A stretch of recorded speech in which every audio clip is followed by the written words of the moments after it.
أعوذ بالله من الشيطان الرجيم بسم الله الرحمن الرحيم الحمد لله رب العالمين والصلاة والسلام على سيدنا ونبينا حبيب إله رب العالمين أبي القاسم المصطفى محمد وآله الطيبين الطاهرين المعصومين المظلومين واللعنة الدائم على أعدائهم أجمعين من الآن إلى قيام يوم الدين.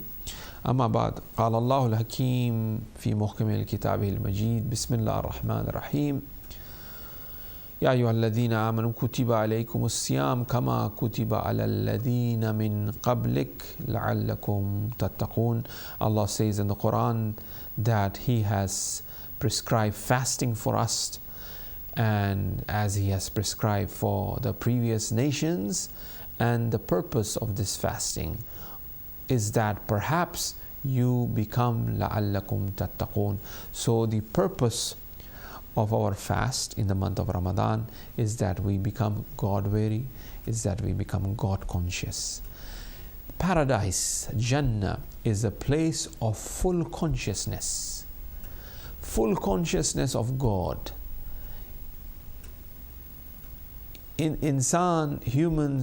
Human beings' capacity of consciousness increases in the hereafter.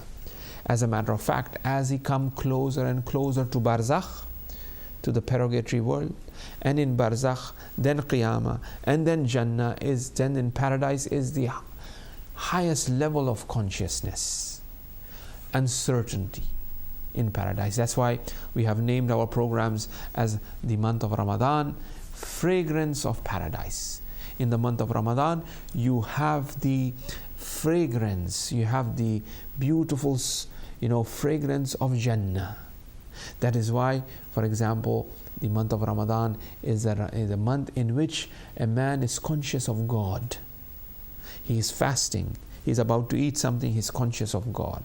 So because Jannah is a place where man is conscious of God, man is conscious of Allah subhanahu wa ta'ala in Jannah all the time.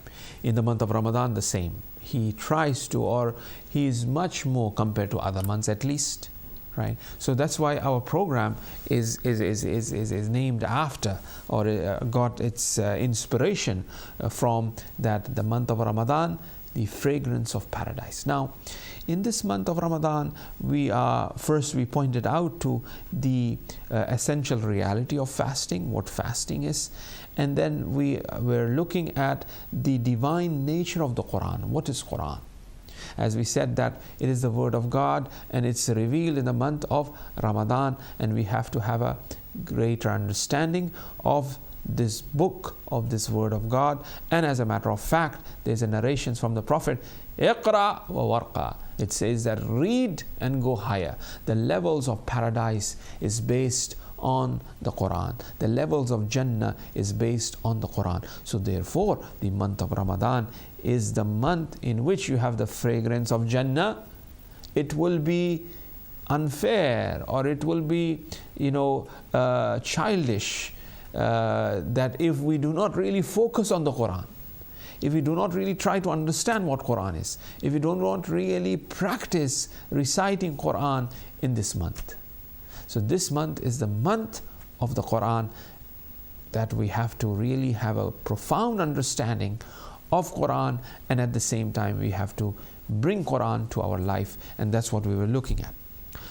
Yesterday we mentioned that the way to approach the Quran in order to understand the spiritual significance of the Quran, or the divine nature of the Quran, what is the nature of the Quran, in order to understand that, we gave the example that you have physical universe, you have the spiritual universe.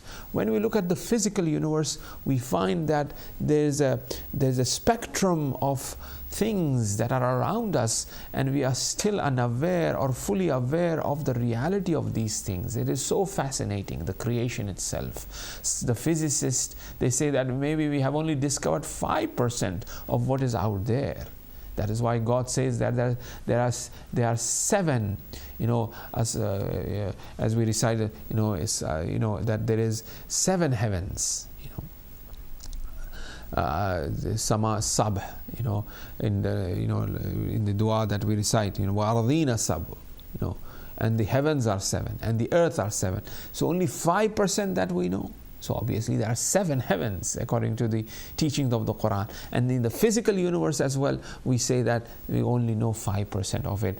We don't really know the in-depth reality of Quran. There are certain particles that are very unique, and even the names that we give. If you look at ghost particle in physics, there's a thing called ghost particle. Ghost particle, it is a particle. It is a physical reality.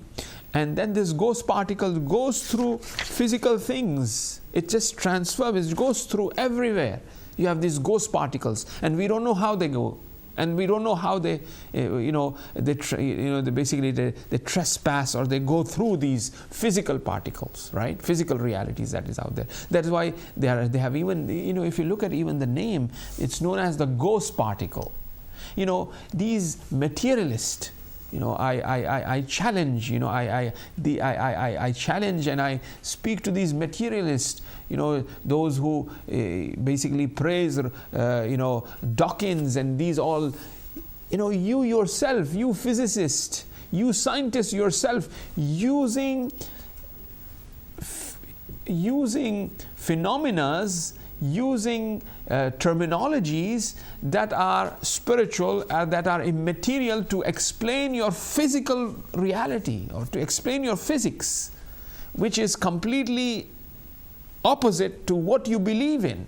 It is a proper oxymoron. I would call this as an oxymoron, that you are using an immaterial reality, which is a ghost, and you're giving that name to a physical reality, which is, you are calling a ghost particle. You're calling it particle, you're calling it ghost as well. When will you wake up and believe in the divine Lord? It is really amazing that, even after all of this, that even in your language that you're using a spiritual reality to really explain your physical universe. And even this physical universe, as we are saying, it hasn't been really discovered fully, right? Now, I don't want to get into that. Now let's look at this. We say that you have this physical universe, then you also have the spiritual universe. Now, for us to really understand the Quran, the nature of the Quran, we have to have a profound and good understanding of the spiritual universe. For example, as we said, ilm, it is a reality. Knowledge is a reality. It is in that spiritual universe. Rizq, sustenance, is a reality. Rizq is given by Allah subhanahu wa ta'ala, right? That is a reality. That's why we ask, that's why we ask in the du'as, that we, Ya Allah, Allahumma inni as'aluka an tusalli ala Muhammadin wa alihi wa ja'al nura fi basari wa basirata fi dini wa awsa fi rizqi, that, oh Allah, increase, wasi, increase, expand our rizq, So rizq is a spiritual reality, is in the spiritual universe. Reward, thawab. If a person recite one verse of the Quran in the month of Ramadan, the thawab of it is as if finishing the whole Quran. If a person feeds or give an iftar in the month of Ramadan, even if that be a date, with a date, or even if that be a half a glass of water, then the reward of it is freeing a slave. Right? This understanding of what reward is. What does it really mean by reward? And how to accumulate reward. How is reward given? How is reward taken? How is reward safe? It is in that spiritual universe. Now, it requires a connection from this physical universe to the spiritual universe. There's a connection required. And that connector of this physical to the spiritual is the Quran. Quran becomes that connector. Quran connects this physical world as a human being, as an insan, and provides us, because I'm an insan, I'm a physical being, but at the same time I have a soul and a spirit, and it requires a connector, and that connector is the Quran. So that is why when a person, for example, dies, physically he was living, but now he's spiritually alive in barzakh, then what is required for him, that we, in order that we provide sustenance, that he achieves rizq, because rizq is a spiritual thing, rizq ma'navi, spiritual rizq. Shuhada, the martyrs, are alive. What type of life is this? And the Quran says they've been given rizq, they've been given sustenance, right? What type of rizq is this? And that is Quran. Quran defines. That's why when a person dies and goes from this physical world, from this physical universe to the spiritual universe, the connector is the Quran. We send the person in barzakh, in the spiritual universe, Quran. We recite Surah Fatiha. It is the Quran that we are sending. And this Surah Fatiha, this Quran is transforming, is translating from these physical words, from these physical eyes looking at the verses of the Quran, which a person is accumulating the reward, and it's been transferred to the person who have journeyed, who have traveled into that spiritual universe. So therefore it is the Quran which is the connector to this physical to that spiritual universe, right? So it is that valuable. Quran have that value. So just like, here's a nice story from Agha Bahjat. Somebody came to Agha Bahjat and said that there is a person who does not eat. We have to force this person to eat. Some of these people who get into this fashion and all that, especially our young sisters, unfortunately, who wants to maintain their weight and all that, they stop eating, or they just have an apple, or they just have a lemon water for days, or they do this water diet and this and that and the other. Papa Jan, the month of Ramadan is the best way of basically detoxing oneself from all of these sort of bad material that is inside us. God have provided us with a methodology, right?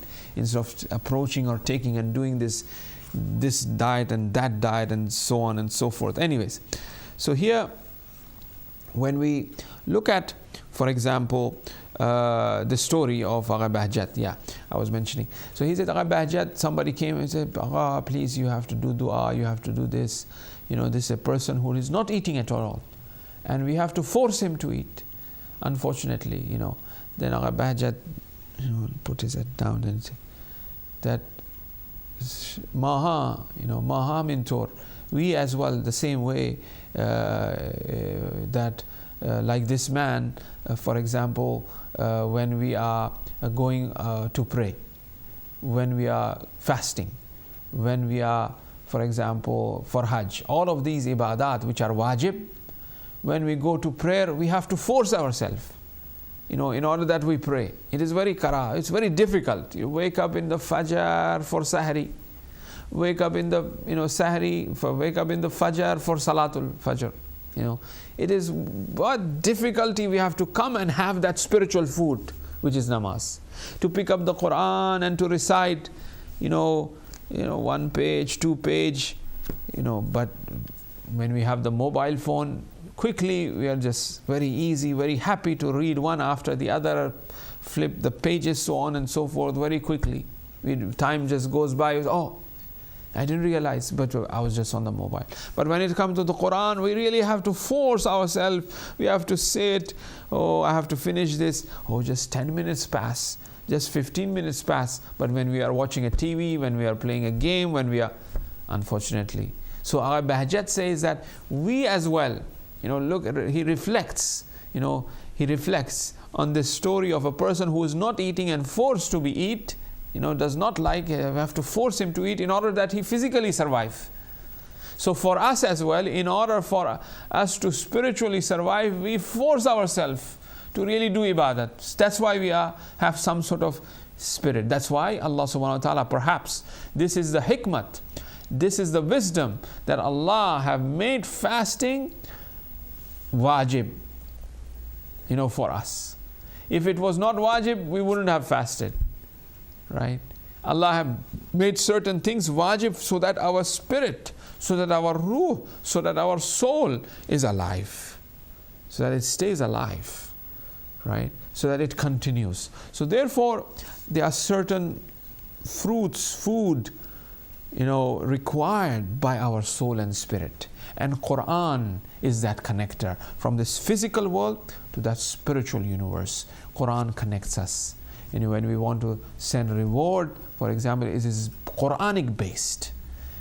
It is Quranic based in the sense that, okay, if you want to, save one life, it is as if you have saved all of humanity.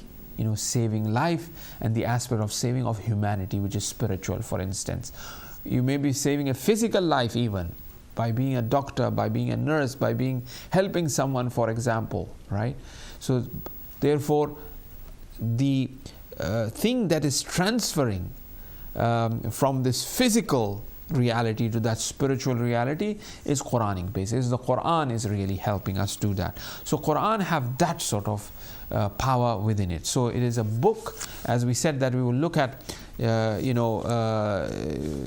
are actually following the text, which is from Malik Jawad Aghay Tabrizi, which is known as Muraqabat, and he has reached to a point where he points out to the importance of the Quran and the hurdles, ma'wani fahm Quran. And then, as he has talked about that, I have looked at certain other books and brought you this sort of discussion of the value and the importance of Quran. Now, as we are following this text and the chapter of the fasting, Muraqabat Mah Mubarak Ramadan, in the book of Malik Jawad Aghay Tabrizi. Now, he discusses after the Quran, he discusses the adab ayn dua. What are the ways of du'as, the morals of the du'as. However, there was room to really point out to the adab of the recitation of the Quran. I'll just briefly point out to that, is that they say that one of the adab of the recitation of the Quran, yes, with wudu, with joy, with proper recitation, so on and so forth, reflecting upon it. The other thing is that one have to look at the fa'il, because the Quran is nothing but the Asma Ilahi. It's the names of Allah subhanahu wa ta'ala transformed into different stories. As we said yesterday, that if you want to bring all of creation that is out there into a book, that becomes the Quran. And the future as well, because the Quran is an eternal book. Quran is always fresh. Anyway, so now he talks about the dua. Now dua and what are the moral and what are the etiquettes and what is dua really? Because the month of Ramadan is a month of dua. It's a month of calling. It's a month of consciousness of Allah subhanahu wa ta'ala. It has that fragrance of paradise. Now, when we look at dua and how a dua should be, the first thing in regards to the dua is that it is a call for the need of a person. So I am really calling chun haqiqat dua darkhast wa talab hast wa darkhast wa talab amr qalbis wa darunis, because it is something that I need, and I need this. I'm doing this darkhast, I'm doing this dua, I'm calling, and this is based, and this what is required is from my heart. So the dua has to be from the heart. That's very important. The dua must be from the deep down inside the heart, and it is something that is required. It's not just be dua on the lips. Yeah, I want this out. No, I really want it from my heart. That's number one. Aghay Malik Jawad Aghay Tabrizi points out to. And that if a person is ghafil, is negligence, that it is not coming from the heart, then obviously, it will not reach higher. Then dua is actually a reflection of humility of us. I am in need. I don't have it. I'm asking from Allah subhanahu wa ta'ala, who is all powerful.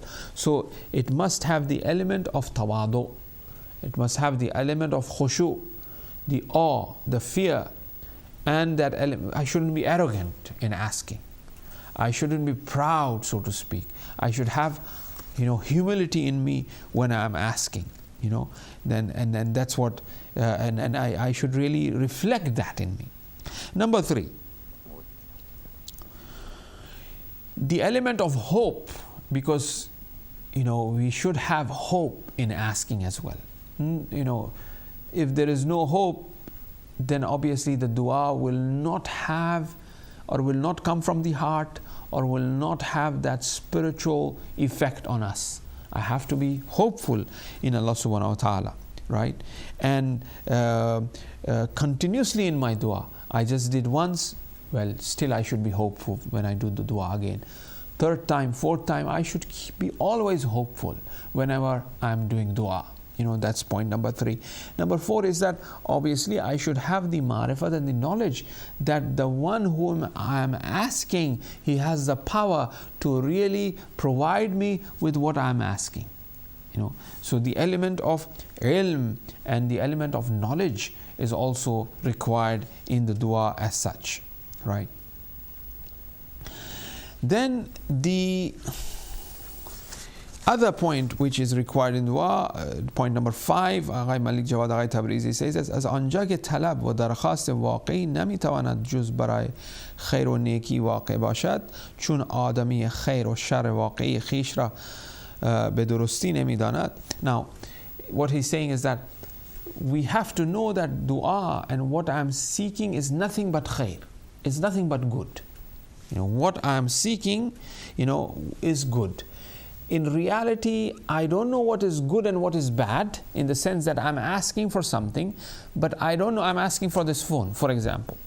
But I don't know whether this phone is really good for me or not good for me, right?